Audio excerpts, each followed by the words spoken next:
It begins with a disturbance in the sky. Something is coming. Not an asteroid, not a comet, something far worse. A black hole, drifting silently through interstellar space. And it has just crossed into our solar system. You cannot see it. You cannot hear it. There is no warning siren, no breaking news alert that would matter, because by the time anyone knows it is here, the countdown has already started. Black holes are the most extreme objects in the known universe. They are not just stars that burned out. They are points where gravity has become so powerful that space itself has broken down. Even light, the fastest thing that has ever existed, cannot escape them. And right now, one is heading directly toward everything you have ever known. But here is the thing most people get wrong about this scenario. The destruction would not start at the black hole. It would start billions of kilometers away, long before anything reaches the event horizon. The solar system would begin tearing itself apart from the outside in. And that is only the beginning. It starts with Neptune, the outermost giant of our solar system, cold, blue, and billions of kilometers from Earth. As the black hole approaches, Neptune's orbit begins to wobble. Barely at first. A slight drift. A change in trajectory so small that most instruments would not catch it. But gravity does not ask permission. Within months, Neptune is no longer following the path it has held for 4.5 billion years. Its orbit has been stretched, distorted, flung outward like a stone on a broken string. Uranus follows. Then Saturn. Then Jupiter. The architecture of the solar system, the delicate gravitational balance that has kept everything in place since before life existed on Earth, is unraveling, and you still cannot see it from your backyard. But something is coming. And the worst part? This is just the opening move. Between Mars and Jupiter lies the asteroid belt. Millions of rocks, most of them harmless, kept in stable orbits by the gravitational tug-of-war between the Sun and Jupiter. But now Jupiter is gone, its orbit shattered. With Jupiter's gravity suddenly disrupted, the asteroid belt loses its anchor. Rocks the size of mountains begin to drift, then accelerate, then scatter in every direction.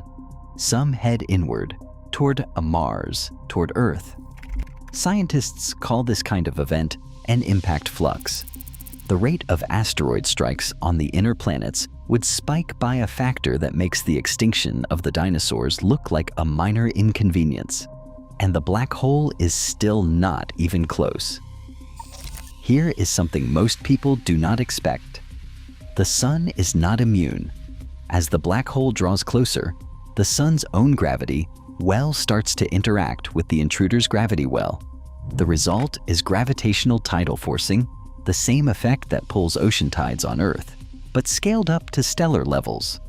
The Sun begins to bulge. Its outer layers stretch toward the approaching object. Solar flares erupt with unprecedented violence. Coronal mass ejections the size of entire planets blast outward in every direction. Earth's magnetic field, which normally shields us from solar radiation, is overwhelmed.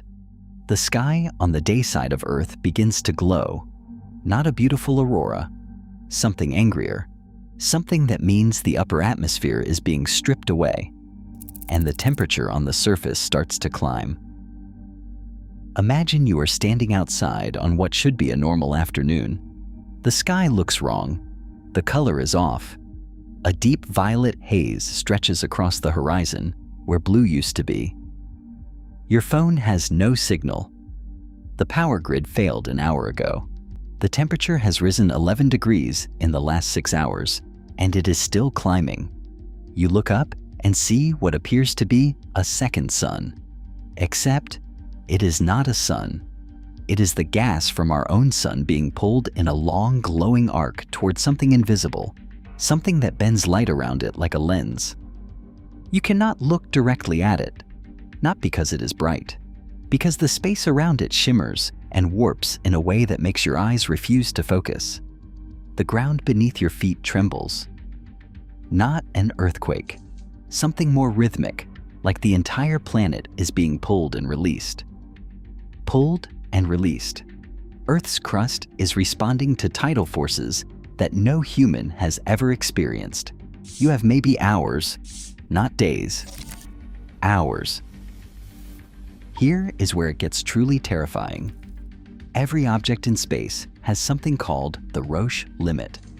It is the distance at which a larger body's tidal forces will completely tear a smaller body apart. The moon is close enough to Earth that we feel its tidal effects as ocean tides. Manageable, almost beautiful. But as a black hole enters the inner solar system, the tidal forces become incomprehensible. If the black hole passes within a certain distance, Earth itself crosses the Roche limit. The oceans would not just flood coastlines, they would be pulled upward. Great columns of water rising from the surface, dragged toward the sky. The crust would crack along fault lines that span entire continents. Mountains would shift. The atmosphere would begin to peel back from the upper layers downward. Earth would not be destroyed in an explosion. It would be unraveled, slowly, violently, like a sweater being pulled apart one thread at a time. And that is not even the most disturbing part. Scientists believe this scenario is not purely theoretical. Rogue black holes ejected from galaxies after cosmic collisions, are thought to drift through interstellar space in enormous numbers. Some estimates suggest there could be hundreds of stellar mass black holes wandering the Milky Way galaxy right now. Dark, silent, invisible. They emit no light, and they produce no signal we can currently detect until they start gravitationally interacting with something nearby. We would not see one coming until it was already close enough to begin disrupting the outer solar system. Our current telescopes are not designed to detect dark rogue objects in deep space. That means right now, there is no instrument on Earth or in orbit that could confirm with certainty that one is not already on its way. We are not watching for it. We do not yet know how to watch for it. This thought experiment is not just a terrifying story. It points to something urgent. Humanity has spent enormous resources scanning the sky for asteroids, for gamma ray bursts, for signals from other civilizations. But rogue black holes represent a class of existential threat that we have barely begun to study. The good news is that the probability of such an encounter is extraordinarily low. Space is incomprehensibly vast. The odds of a rogue black hole passing close enough to cause damage within the next billion years are vanishingly small. But the math of rare events across cosmic timescales is humbling. And the bigger implication is this: if we ever hope to become a multiplanetary or interstellar species, we need to understand gravitational threats at a level we do not yet possess. The universe does not grade on a curve. It does not warn you twice. Understanding black holes, their behavior, their distribution, their movement, is not just academic curiosity. It is long-term survival planning.